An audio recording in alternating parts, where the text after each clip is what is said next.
It went from bad to worse for Las Vegas Raiders head coach Jon Gruden after emails last week came out of him using racist language against NFLPA President DeMaurice Smith. Now, more racist, misogynistic, and homophobic language being used, including against the commissioner of the NFL, has led Jon Gruden to resign his post as head coach of the Las Vegas Raiders. Joining me now from Locked On Raiders, it's your boy Q. And Q, this story went at seemingly warp speed. We found out Monday evening, and within an hour or two, the announcement came that Jon Gruden was in fact resigning his post with the Raiders. What happened?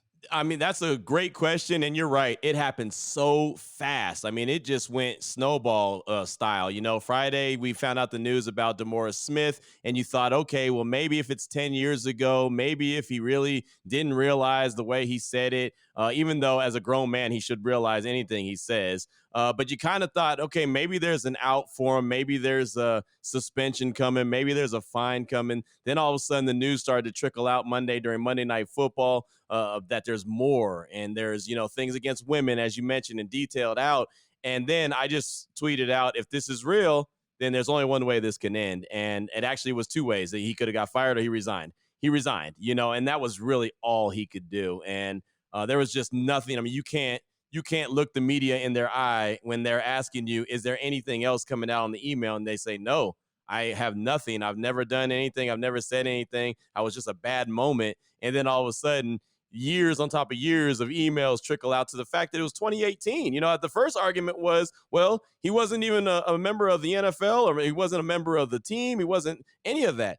Well, 2018 he was, and so it's a terrible look. I feel like, honestly, he let down the organization, he let down the fan base, and he let down those players in the locker room, and it's just a terrible look. And things that, you do in the dark come to light at some point. And it, unfortunately for Jon Gruden, for him, his sake, it came to the light.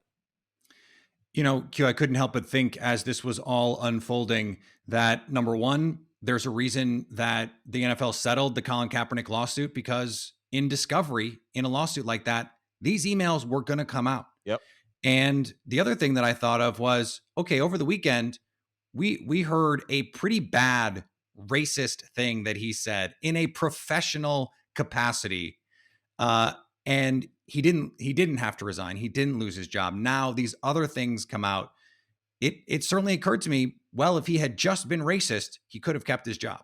Right, which is kind of strange, right? But I mean, that's really kind of what it was. If he had just left it at what he had happened with DeMaurice Smith, he probably would still have his job, and it's just one thing on top of the other, on top of the other. And again, man, one of the biggest things that I really, upset about is the fact that he sat there and told us in the media there's nothing else. He was asked, do you feel confident that, when these emails get reviewed, that there won't be anything else that comes out?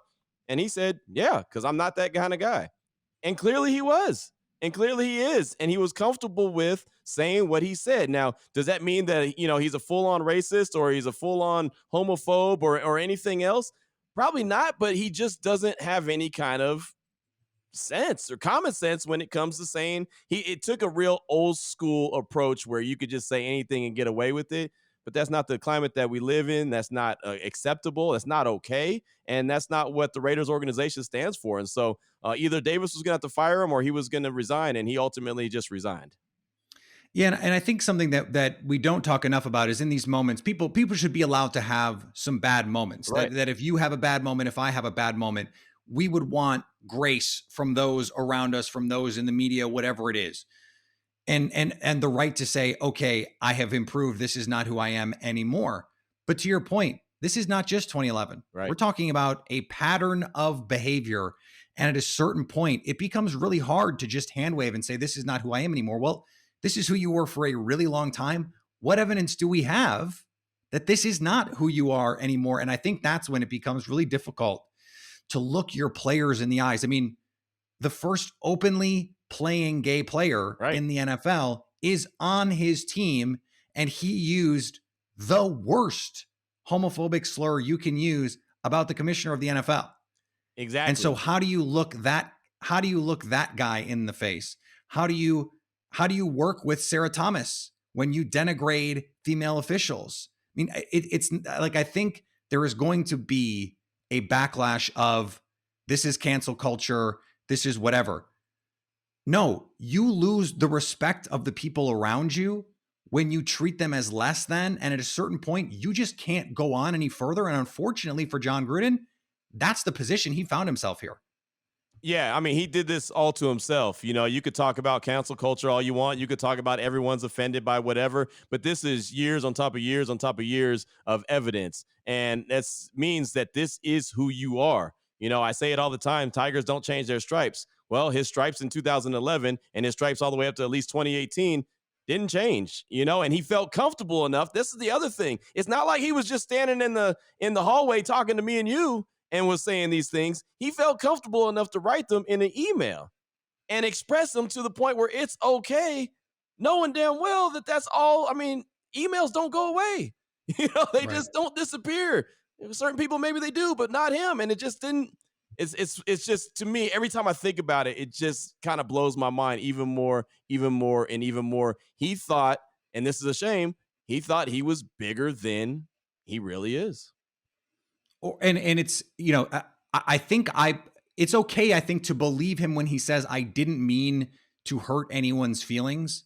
Right. But I think what he proved is he didn't care if he did. He didn't care enough to listen to what people said, to have some empathy of just being like, hey, if I say these things, do they have repercussions? Would I say these things in front of the people who I'm saying them about? So I think there are a lot of people who take actions where they go, well, I didn't mean to hurt anybody.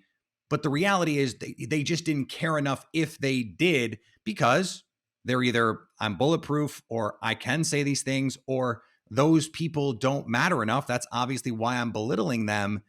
And so it is interesting to me, Q, because Jon Gruden took this action. I wonder what would have happened had he not done that. Does Roger Goodell push Mark Davis to do it? Does Mark Davis act on his own? I don't know that I can trust the NFL or any given NFL owner to act decently in these situations, except for the fact that in some cases they're literally about those people, these comments that he made.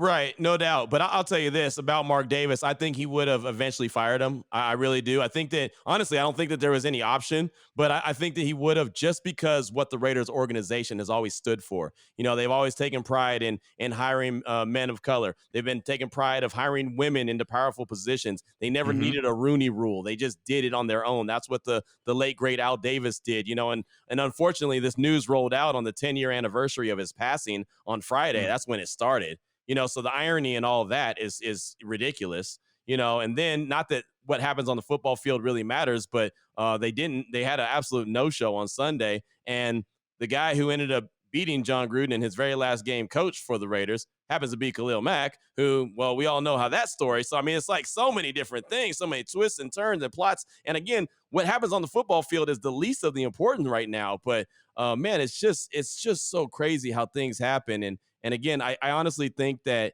he just figured, hey, I could talk however I want because, well, I don't mean, like you said, mean to hurt anybody. He said that specifically in his statement. I didn't mean to hurt anybody, but that's just what he said. He just felt like whatever he said was okay to say it, and he was comfortable with doing that. And for him, it caught up to him. And like I said, I think with Mark Davis and the family values and the values that they have with the Raiders organization, I think that they would have fired him anyway. So last thing on this, Q, there has been some reporting that the Raiders might have known there was more to come when the original reporting came out. So why let him address the team? Why let him go out there last week and coach? Right. It's a good question. So I was asking that question to myself when the news broke that he was resigning, and when the not the Washington, but the Wall Street Journal or whoever it was that put New York Times. There's been so many outlets that put stuff out. I mean, it's I almost forget now. But when they put that news out, I thought, well, why did he coach? Why didn't they just get this news, suspend him for the game until further review? You know what I mean? Like, that would have been probably the best thing to do. And so that's going to be something that Mark Davis will have to answer. But ultimately, 48, 64 hours later, he's no longer part of the organization. So everything happened pretty quick, fast, and in a hurry.